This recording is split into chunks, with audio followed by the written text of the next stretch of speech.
thank you, Yvonne, for answering the question, but I need one more question from Pete. Pete, do you have any question for Yvonne? Yeah, means I'm really feeling very happy because I learned something from you. It was really nice to listen you. The things I learned, which I will use to now tell in future, that don't lose your native language. So I'm a poet, and sometimes, most of the times I do poetry in Bhojpuri because that is the language my mother speaks, and people here always ask me why you are doing it in Bhojpuri, you should leave Bhojpuri. And I think after this I will tell your name that this is the best way to attach with the culture.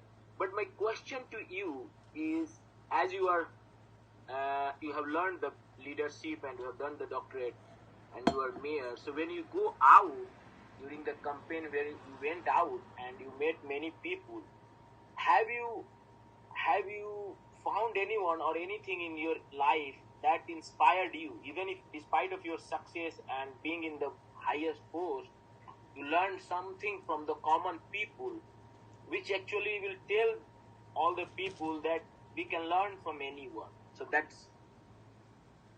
Oh my gosh, Mitch, so many stories, so many people, mothers that are trying to survive. They, are refugees in this country because they're escaping their native land for just their own survival, and how they would do anything to make sure their children are all right.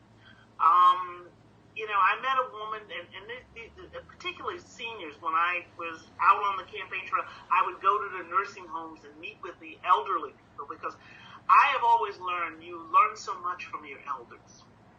And that's the thing too. When you think about it, the life they've lived and the wisdom that they've acquired and the experiences they've had. And I would travel around and just visit with older adults. And I'll never forget this one particular situation. It was a couple. They were helping on the campaign, and they said, we live on a street, and our next door neighbor, you were to come and visit her. And she absolutely adores you.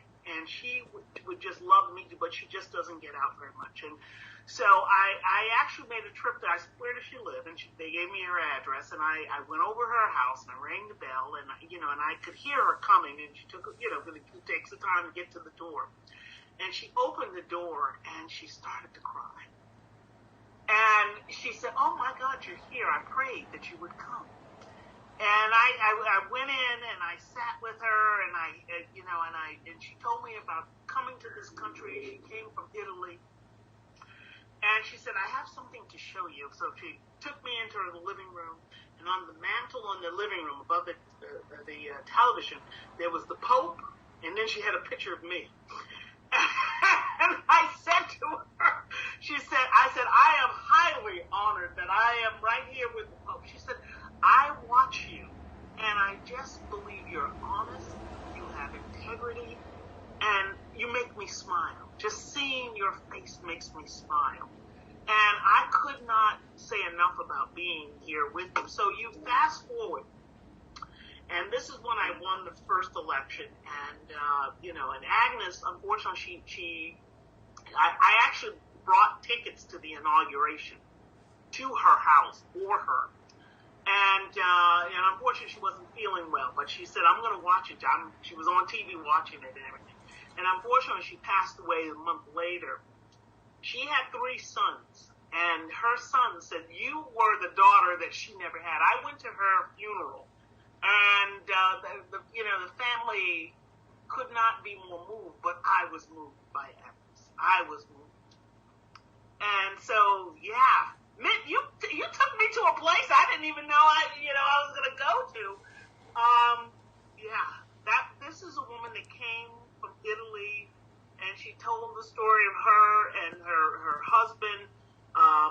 They came with a few dollars in their pocket trying to make a better life in America for themselves, and raised 3 sons and who adored her. And so that's America. That's what America is. The country that